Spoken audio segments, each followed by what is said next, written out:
बिस्मिल्लाहिर्रहमानिर्रहीम। अस्सलाम वालेकुम। बीएस 6 सेमेस्टर ज़ूलॉजी कोर्स जो हम पढ़ रहे हैं वो है इकोलॉजी, और इसमें जो टॉपिक हमने पढ़ना है वो है फैक्टर्स इफेक्टिंग डिकम्पोजिशन, और दूसरा टॉपिक जो आज हमने स्टार्ट करना है वो है एनर्जी फ्लो। एक्चुअली ये जो हम टॉपिक पढ़ रहे हैं वो है कि फैक्टर्स कौन से हैं जो कि स्टेबिलिटी ऑफ इकोसिस्टम जो है वो उसको डिटरमिन करते हैं या इफेक्ट करते हैं, उन फैक्टर्स को हम डिस्कस कर रहे हैं। पहला फैक्टर उसमें हमने प्रोडक्टिविटी डिस्कस किया था, कल हमने सेकंड फैक्टर डिकम्पोजिशन डिस्कस किया था। आज हमने कौन से फैक्टर्स जो हैं वो डिकम्पोजिशन को इफेक्ट करते हैं, उसके रेट को डिटरमिन करते हैं, इसको पहले पढ़ना है। और उसके बाद थर्ड फैक्टर जो स्टेबिलिटी को जो है वो इफेक्ट करता है वो पढ़ना है, जो कि है एनर्जी फ्लो।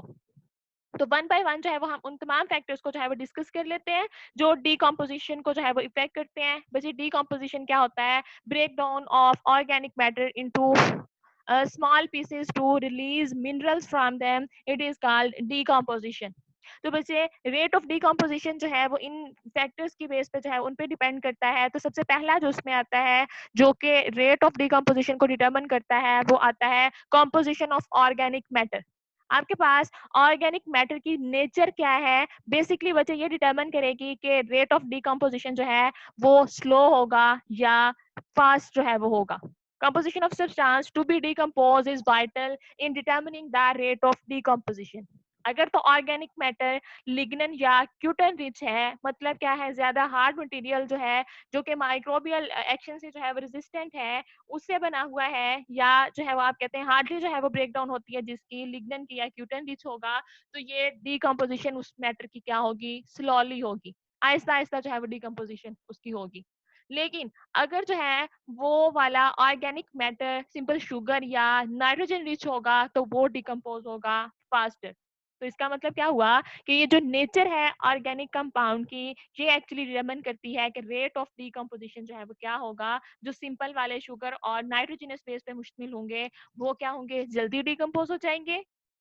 और जिनकी जो है वो नेचर होगी लिग्नन की या जो है वो क्यूटन रिच होंगे, उनके अंदर लिग्नन क्यूटन इस किस्म के जो है वो आप कहते हैं कॉम्प्लेक्स मॉलिक्यूल्स होंगे, उनकी डिकम्पोजिशन जो है वो स्लोली होगी। अब सेकंड फैक्टर जो कि रेट ऑफ डिकम्पोजिशन को जो है वो इफेक्ट करता है वो है एक्सटर्नल कंडीशंस। जैसे इसमें जो है वो हम टेम्परेचर और ह्यूमिडिटी को अगर डिस्कस करें तो बच्चे कुछ एक्सटर्नल कंडीशन जैसे कि टेम्परेचर और ह्यूमिडिटी भी जो है वो रेट ऑफ डिकम्पोजिशन को जो है वो डिटरमिन करते हैं। अगर चाहे वो हम टेम्परेचर की बात करें तो बच्चे ब्रेक डाउन प्रोसेस जो है वो उसके लिए हायर ऑप्टिमम टेम्परेचर जो है वो चाहिए होता है, हायर टेम्परेचर चाहिए होता है, क्योंकि जो एंजाइम इसमें इन्वॉल्व होते हैं उनका जो ऑप्टिमम टेम्परेचर होता है एक्टिविटी परफॉर्म करने के लिए वो हाई होता है। इसलिए टेम्परेचर अगर जो है वो ज्यादा होगा तो डिकम्पोजिशन रेट भी जो है वो क्या होगा? ज्यादा होगा। लेकिन अगर टेम्परेचर जो है वो कम होगा तो क्या होगा कि ऑप्टिमम टेम्परेचर नहीं मिलेगा एंजाइम्स को जिन्होंने जो है वो डिकम्पोजिशन करानी है ऑर्गेनिक मैटर की। तो इस तरह से उनका जो रेट ऑफ डिकम्पोजिशन होगा वो भी क्या होगा? स्लो होगा। तो it is break down process, so it require higher optimum temperature for enzyme activity. If temperature is high decomposition rate will be faster. And दूसरी बात हम ये करते हैं कि if temperature is low decomposition rate will be slow. अब इसके बाद ह्यूमिडिटी की हम बात कर रहे हैं तो हम कहते हैं कि ह्यूमिडिटी भी जो है वो ऐसी एक्सटर्नल कंडीशन है जो कि रेट ऑफ डिकम्पोजिशन को जो है वो इफेक्ट करती है। हाइड्रोलिटिक एंजाइम है वो वाला एंजाइम जो कि ऑर्गेनिक मैटर की ब्रेक डाउन कर रहे हैं, वो हाइड्रोलिटिक एंजाइम है। हाइड्रोलिटिक एंजाइम को अपना फंक्शन करने के लिए वाटर की रिक्वायरमेंट होती है। उनको क्या चाहिए होता है? पानी चाहिए होता है, नमी चाहिए होती है। तो इसका मतलब क्या है कि अगर जो है वो वहाँ पे डिकम्पोजिशन होनी है तो उसके लिए वहाँ पे ह्यूमिडिटी यानी कि मॉइस्चर जो है वो मौजूद होना चाहिए। मॉइस्चर के बगैर हाइड्रोलिटिक एंजाइम जो है वो अपना फंक्शन परफॉर्म नहीं कर पाएंगे। इस तरह से डिकम्पोजिशन रेट जो है वो क्या होगा? स्लो होगा। तो हम यहाँ पे क्या कहते हैं? If temperature is high and moisture is present then decomposition take place fast, but if temperature is low, there is cold and soil is dry, no moisture in the soil, so the decomposition rate is slow। तो temperature और humidity भी जो है वो rate of decomposition को slow करने में या फास्ट करने में जो है वो इम्पोर्टेंट रोल प्ले करती है. High temperature, high humidity or moisture in soil, then the decomposition rate will be high or faster. अगर जो है वो टेम्परेचर और जो आपका मॉइस्चर है वो कम होगा तो डिकम्पोजिशन का रेट भी क्या होगा, स्लो होगा, क्योंकि बच्चे आपको पता है कि ऑप्टिमम टेम्परेचर के बगैर एंजाइम की जो एक्टिविटीज होती हैं वो वैसी नहीं होती जैसे जो है वो परफॉर्म कर सकते हैं. इसके बाद थर्ड फैक्टर की अगर हम बात करें जो कि डिकम्पोजिशन को जो है वो इफेक्ट करता है वो है अवेलेबिलिटी ऑफ ऑक्सीजन. तो अगर थोड़ा सा जो है वो रिकॉल करें इसको तो हमने क्या कहा था कि decomposition is an aerobic process. Aerobic processes कौन से होते हैं? Which require oxygen. जिनको जो है वो पूरा होने के लिए ऑक्सीजन जो है वो चाहिए होती है, वो होते हैं एरोबिक. अब इसके लिए क्या होगा, ऑक्सीजन की प्रेजेंस जो है वो मस्ट होनी चाहिए. अगर तो वहां पे ऑक्सीजन मौजूद है तो डिकम्पोजिशन जो है वो फास्टर होगी, तेज होगी, उसका पेस जो है वो तेज होगा. अगर जो है वो वहां पे ऑक्सीजन नहीं है तो इसका मतलब क्या होगा कि pace of decomposition will be slow. तो तीन फैक्टर्स जो है वो मेनली हम कहते हैं कि रेट ऑफ डिकम्पोजिशन को जो है वो डिटरमिन करते हैं. पहली क्या थी? कॉम्पोजिशन. अगर जो है वो सिंपल शुगर और नाइट्रोजनस से कंपाउंड से मिलकर बना हुआ होगा तो डिकम्पोजिशन तेज होगी. अगर वो लिग्नन क्यूटन जैसे कॉम्प्लेक्स मॉलिक्यूल्स पे मुश्तमिल होगा तो क्या होगा, उसकी जो है वो डिकम्पोजिशन स्लो होगी. दूसरा हमने फैक्टर पढ़ा कि टेम्परेचर और ह्यूमिडिटी यानी कि एक्सटर्नल कंडीशंस. अगर टेम्परेचर और ह्यूमिडिटी ज्यादा होगी तो तब क्या होगा कि रेट ऑफ डिकम्पोजिशन भी जो है वो हाई होगा. अगर जो है वो वहां पे टेम्परेचर कम है, मॉइस्चर जो है वो नहीं है, नमी नहीं है जमीन के अंदर, तो हाइड्रोलिटिक एंजाइम अपनी एक्टिविटी नहीं परफॉर्म कर पाएंगे. इस तरह से रेट ऑफ रिएक्शन जो है वो क्या होगा, रेट ऑफ डिकम्पोजिशन जो है वो क्या होगा, स्लो होगा.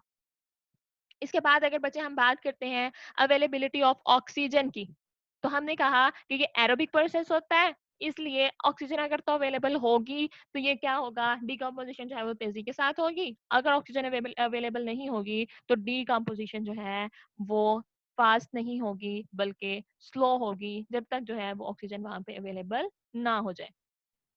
बट जो थर्ड फैक्टर है जो कि स्टेबिलिटी ऑफ इकोसिस्टम को इफेक्ट करता है वो है एनर्जी फ्लो. फ्लो मीन्स क्या होता है कि ये यूनि डायरेक्शनल है, एक डायरेक्शन में जो है ये मूव कर रही है, फ्लो कर रही है एक लेवल से दूसरे लेवल तक.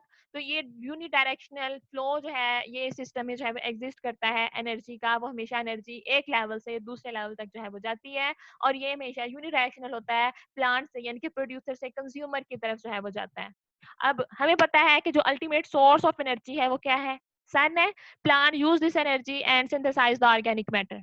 ये पहले भी जो है वो मैंने आपको बताया कि बच्चे कोई हमारे पास सनलाइट को जो है वो सिस्टम में दाखिल करने का कोई और तरीका नहीं है हमारे पास सिवाय प्लांट्स के प्लांट्स उसको जो है वो कैप्चर करके ट्रैप करके जो है वो ऑर्गेनिक जो है वो मैटर बना ले और कंपाउंड बना ले, अपने लिए फूड बनाए और इस तरह से वो जो है वो हमारे इकोसिस्टम का हिस्सा बन जाए. ये जो एनर्जी है सनलाइट एनर्जी उसको हमारे सिस्टम का हिस्सा बनाने में प्लांट ही अपना जो है वो रोल प्ले करते हैं.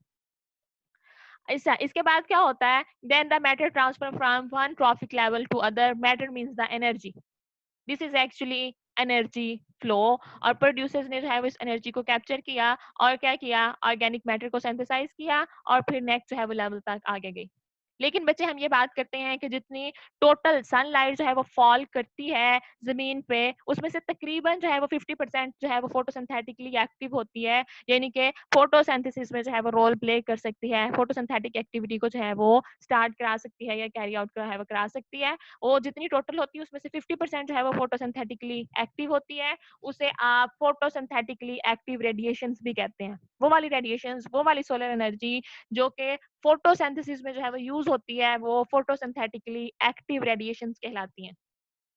लेकिन अगर बच्चे हम ये बात करें कि उस 50% में से सिर्फ 2 to 10% तक एनर्जी जो है वो ऐसी होती है जिसको प्लांट जो है वो यूज कर सकते हैं. टोटल जो आती है सनलाइट हम तक वो क्या होती है, उसमें से 50% जो है वो फोटोसिंथेसिस में इस्तेमाल होने वाली होती है, फोटोसिंथेटिकली एक्टिव होती है. बाकी की 50% जो है वो फोटोसिंथेसिस जो है वो उसको जो है उसमें यूज नहीं हो सकती. अब उस 50% में से भी सिर्फ 2 to 10% जो है वो हमारे पास ऐसी है जो कि सन जो है वो उसको सनलाइट को जो है वो प्लांट्स इस्तेमाल करके उस एनर्जी को जो है वो फोटोसिंथेसिस कर सकते हैं. अब all the producer on the globe, on the earth, are able to utilize only 2 to 10% of solar radiation, which is actually photosynthetically active radiation. Total में से 50% जो है वो फोटोसिंथेटिकली एक्टिव है।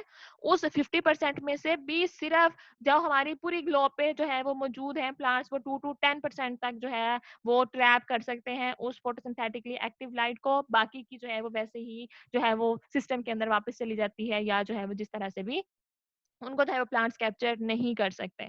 इसमें नेक्स्ट जो अगर हम बात डिस्कस करें वो आते हैं ट्रॉफिक लेवल्स। तो ट्रॉफिक लेवल क्या होता है बच्चे? Functional place of organism in system is known as trophic level. आप कहते हैं फंक्शनल प्लेस, मतलब जो ऑर्गेनिज्म इकोसिस्टम में जोन से कोई जॉब परफॉर्म करता है उसकी बेस पे जो उसको पोजीशन दी जाती है वो उसका क्या कहलाता है? ट्रॉफिक लेवल कहलाता है। अगर हम जो है वो बेस से स्टार्ट करें तो बेस जो है वो क्या आती है हमारे पास? जो है वो बेस हमेशा प्लांट्स से स्टार्ट होती है। Every level act as channel for transfer of food और एनर्जी। हर लेवल जो है वो एक चैनल के तौर पे, एक गेट के तौर पे जो है वो एक्ट करता है। एक लेवल से अगले लेवल तक जो है वो एनर्जी और ऑर्गेनिक मैटर जो है वो ट्रांसफर होता है। और ये हमेशा जो ट्रॉफिक लेवल होते हैं बच्चे वो स्टार्ट होते हैं प्रोड्यूसर से, क्योंकि प्रोड्यूसर के अलावा और कोई चीज जो है वो सनलाइट को ट्रैप करके हमारे सिस्टम का हिस्सा नहीं बना सकती। The organism that use the sunlight and convert solar energy into chemical energy are called producers। और हमारे पास जो प्रोड्यूसर्स हैं वो क्या हैं? प्लांट्स। कुछ आपके पास जो साइनोबैक्टीरिया या ब्लू ग्रीन ग्रीन एल्गी हैं वो भी प्रोड्यूसर्स हैं, लेकिन मेनली जो है वो हम बात यही करते हैं कि प्लांट जो है वो आपके पास क्या है? प्रोड्यूसर्स हैं। इनका जो है वो बेसिक रोल यही है कि इन्होंने अपनी जो है वो फूड सिंथेसाइज करते हुए जो है वो एनर्जी को इस सिस्टम का हिस्सा बनाना है। अब वो वाले organism that depend on producer for their needs are called consumers. मतलब क्या हुआ कि प्रोड्यूसर जो हैं वो बेसिक लेवल है ट्रॉफिक से, हमारे इकोसिस्टम का बेसिक ट्रॉफिक लेवल है।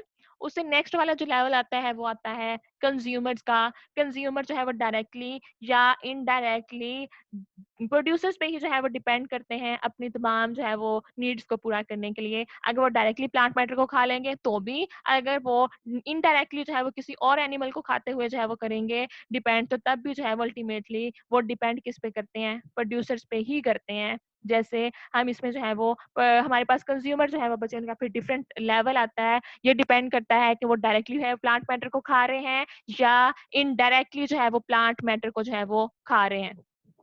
इस बेस पे जो है वो बच्चे, अगर जो है वो हम देखें कि वो डायरेक्टली या इनडायरेक्टली किस तरह से जो है वो प्रोड्यूसर्स पे डिपेंड करते हैं अपनी नीड्स को पूरा करने के लिए, तो उसके लिहाज से जो डिफरेंट जो है वो आपके पास लेवल्स आते हैं कंज्यूमर्स के। तो सबसे पहले जो है वो आते हैं प्राइमरी कंज्यूमर। अगर हम जो है इस ट्रॉफिक लेवल को देखें तो उसमें क्या आते हैं? सबसे पहले प्रोड्यूसर्स आते हैं, वो आपके पास क्या है? प्लांट्स हैं।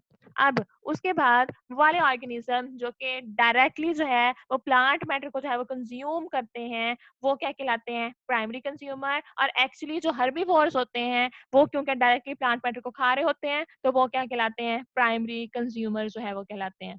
इसके बाद वो वाले ऑर्गेनिज्म जो इन हर्बीवोर्स को खाते हैं वो सेकेंडरी कंज्यूमर्स कहलाते हैं। सेकेंडरी कंज्यूमर एक्चुअली क्या होते हैं? प्राइमरी कार्निवोर्स होते हैं। प्राइमरी कार्निवोर वो जिन्होंने जो है वो हर्बीवोर्स के फ्लैश को खाया है, वैसे इनका लेवल जो है वो सेकेंडरी कंज्यूमर का है। लेकिन अगर कार्निवोर के हिसाब से देखें तो ये सबसे पहले कार्निवोर है, कार्निवोर का सबसे पहला लेवल, इसलिए आप इसको जो है वो प्राइमरी कार्निवोर्स कहते हैं।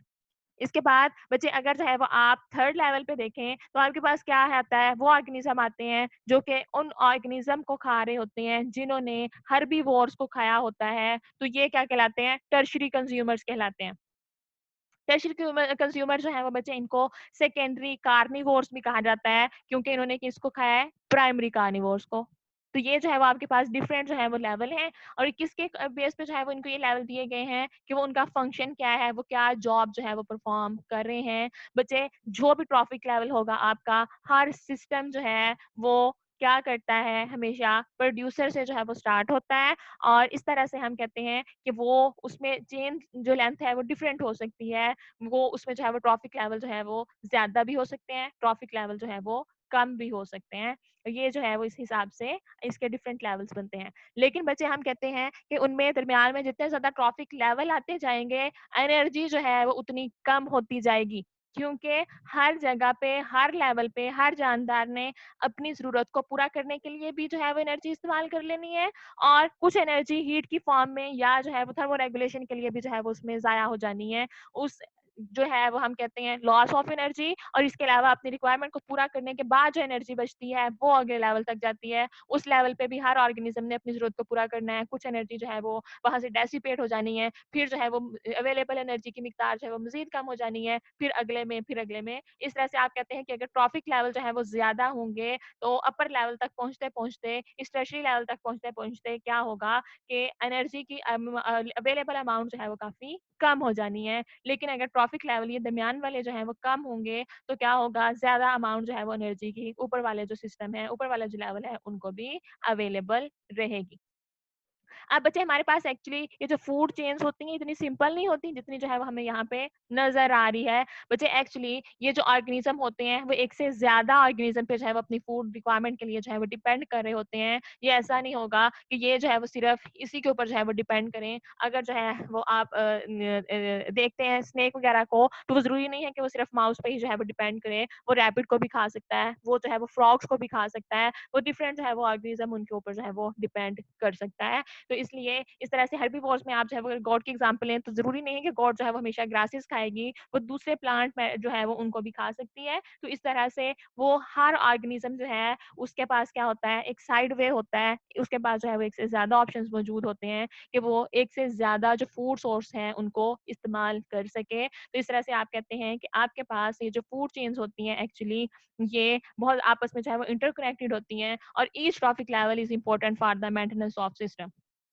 हर लेवल जो है वो अपने लिहाज से जो है वो इम्पोर्टेंट होता है, वाइटल जो है वो रोल प्ले करता है। If any level is removed the whole chain will collapse. आप कोई एक लेवल रिमूव कर दें उसमें से, जैसे आपने जो है वो प्रीवियस यहाँ पे जो है वो डायग्राम में देखा कि अगर जो है वो उसमें से हम किसी एक लेवल को भी जो है वो रिमूव कर देंगे, तो क्या होगा कि वहाँ पे उसका जो सिस्टम है वो कोलैप्स कर जाए। अगर यहाँ पे देखें कि बच्चे हम यहाँ से इन हर्बीवोर्स को रिमूव कर दें, अब ये वाला अगर लेवल हम जो है वो इसमें से रिमूव कर दें, तो क्या होगा कि ये वाले जो हैं, ये डायरेक्टली स्नेक जो है वो प्लांट मैटर को नहीं खा सकता। अब इसको जब जो है वो खाने के लिए कुछ नहीं मिलेगा, तो ये वाली जो ट्रॉफिक लेवल है, वो भी डिस्टर्ब होगा, वो भी जो है वो डिक्लाइन कर जाएगा, और जब ये डिक्लाइन करेगा, तो जो भी अपर लेवल होंगे, वो भी क्या करेंगे, डिक्लाइन कर जाएँगे। इस तरह से आपका जो इकोसिस्टम है, वो क्या करेगा, या वो जो फूड चेन है, वो क्या करेगी, कोलैप्स कर जाएगी। अब each trophic level is important for the maintenance of system. हर ऑर्गेनिज़्म की जो है वो अपनी जगह पे इम्पोर्टेंस है। In nature food chains do not exist, instead there are food webs. जैसे मैंने अभी आपको बताया कि फूड चेन्स जो होती हैं वो इतनी सिंपल नहीं होती। इंटरकनेक्टेड फूड चेन्स हैं उन्हें हम फूड वेब कहते हैं। हर जानदार के पास क्या होता है, एक से ज़्यादा जो है वो आप कहते हैं चॉइसेस जो है वो मौजूद होती हैं कि वो एक से ज़्यादा किस्म की जो चीज़ें हैं उनको खा सकता है। तो आप फूड वेब क्या होते हैं, इंटर रिलेटेड जो फूड चेन्स होती हैं जिसमें एक ऑर्गेनिज्म एट अ टाइम एक से ज़्यादा ऑर्गेनिज़म्स के ऊपर जो है वो फीड कर सकता है। ये क्या कहलाती हैं, फूड वेब कहलाती हैं, और हर लेवल से अगले लेवल तक जो है वो एनर्जी ट्रांसफ़र होती है।